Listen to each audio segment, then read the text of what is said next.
I can't help it. I am seeing so many amazing videos online from women just like me, just like you, homemakers who are gleaning wisdom from their grandmothers. And why wouldn't they? Because our grandmothers were so incredible. But I've noticed that there are a lot of women who are referencing their pioneer grandmothers or their grandmothers who are Amish or grandmothers who have been in the United States for a long time. And I have a different perspective. My grandmother was an immigrant from the Philippines in the late 70s and early 80s.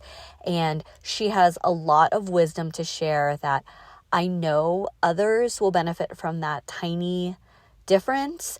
There are lots of similarities with likely your immigrant grandmother or your grandmother who was born and raised here and your multi-generational family who have been here. But my perspective is very unique, and I felt like I wanted to add to the conversation because who couldn't use some good sound advice if you are a wife, a mother, a woman tending to your home. Even if you already know these things, just to be affirmed that you're on the right track is always helpful. So I hope you'll stick around. Again, my name is Ina, and I love to share encouragement with women, especially Catholic wives and mothers. But if you're just here because the thumbnail piqued your interest, then welcome. I hope you stick around, like this video if you get anything out of it. Okay, a few things. You'll notice that I am going to be showing a lot of different homemaking things that I'm doing around the house. I'm finally getting to a little bit of my garden. We got these new raised beds. We are long overdue. I found some old cardboard and someone was dumping pine needles on the side of the road. So I don't have that footage that shows me laying my foundation, doing all of that. But here I am putting some Easter lilies that my church was giving away after Easter, and they're blessed. So why not add them? I'm also going to be starting to put in my seeds, my cucumbers, my carrots, all of the veggies that I hope are fruitful. I have to start really late in the year because I believe I'm in zone 7A or 7B, and we can honestly get snow up to Memorial Weekend. I live up in the mountains above 7,000 elevation, so we have to be very patient and we cannot just jump the gun unless we want to lose all of our crops. You'll also notice in this video that I do some homeschooling with my girls. I do some laundry, and I have some sad news. My oven broke. My broiler and my stovetop are working, praise God, but I have had to be creative. So on Facebook Marketplace, I found a $30 convection oven, and I'm learning how to use that. It is an adjustment. I will be honest, and this will tie into my video. I was really frustrated because I bake 3 meals a day, and I've had this oven for 6 years now, and the amount of wear and tear, I'm not surprised that it gave out, but it was still trying. However, it forced me to give it to God and say, you can be creative, you can figure it out, you can still feed your family. And there have been lots of blessings along the way with this. So you'll see me cooking with that. I'll be making some meatloaf muffins that were really easy to take to the ballpark and to our adventures at the creek. So I am just trying to make it all work. All right, that leads into my video, which are lessons about frugality that I learned from my grandmother. So as I mentioned, my grandmother was an immigrant with my mom.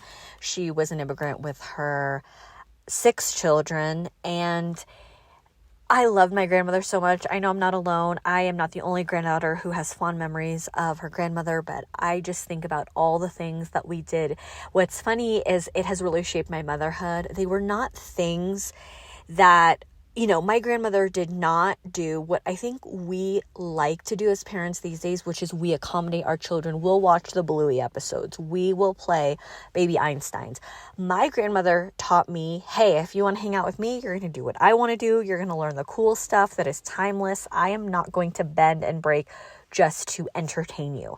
And so we watched The Price is Right. I had to read her really boring Reader's Digests. One of my favorite memories is watching her sew her own ball gowns at her blue sewing machine that she wore to the senior center. She always had a new ball gown. My grandmother wrote poetry, so she taught me how to write poetry. She would make me this toast with butter and sugar. And I would always open her freezer to see if there was anything I could eat. And all I remember is a bunch of freezer burn that she didn't even care about. And she still cooked out of that. And my mom did as well. So freezer burn, I guess, doesn't freak me out because of my grandmother. But anyway, there were so many things I learned about her. And one big lesson I learned is just don't spend. My grandmother was content. She learned, I know she loved shopping. So did my mom. They would go to thrift stores. But I think if she were to give me advice today about how to save money, it would be super simple. It would be no nonsense. Just don't spend money. And I think there is something about that cutthroat mentality that we could benefit, some tough love. Just don't open your wallet. Don't go and spend money. The next thing is related. Stay home. My grandmother walked everywhere. She walked to the senior center. She walked to church. But I have very fond memories of her just in her little twin bed with her TV on, taking naps. And I think staying home, there's so many things you could do at home. You could clean. You could read books. You could rest. And I love that I have these, pictures of her in my head just being in her cozy little corner. So I think that if she were to give advice about being frugal, it would be stay home, enjoy it, learn to make your home cozier so that you want to be in it and not want to leave all the time. The third thing that she taught me is don't be bashful when it comes to free things. So when we see there is a food pantry, when we see people putting free on the curb and we don't know if we want to turn our car around and go pick it up. If we see someone saying, hey, I have a bunch of canned goods, who wants to pick them up today? Just go get it. Don't be shy about it. You may feel weird at first, especially if you're not used to doing it. You may feel like people are staring at you or thinking strangely of you, but who cares? Don't be bashful about it. Take advantage of the fact that God is basically telling you, here are more blessings. Don't say no to them. The next thing I think my grandmother would want me to know in order to be more frugal and to have a better quality of life with frugality in mind is to mend things. We throw things away all the time. She would tell me, don't be lazy. Take out your little hand sewing kit, sew up that hole, darn that sock. If you have a handle that's broken, put some duct tape on it and make do. And I know I say that ad nauseum, but I think it's worth saying over and over and again. Just fix it, figure out how to fix it, and just deal with it as long as you can. She would also probably tell me to rethink my food preferences. If I'm picky, if I don't like this, I don't like that, I don't like the texture, she would say, think again.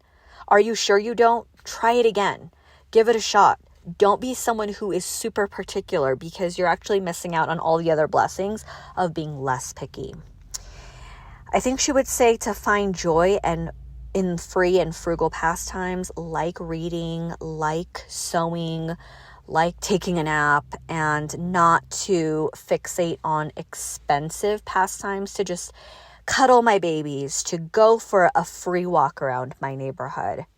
And then lastly, I think she would say, take pride in your thriftiness, embrace it, make it your brand, be the person that inspires others to make more frugal, more mindful decisions, and people will thank you for it. I would love to hear in the comments what frugal things your grandmother has taught you and what advice you would give those who are learning homemaking for the first time. And as always, thank you for being here. God bless. I hope to see you in the next video.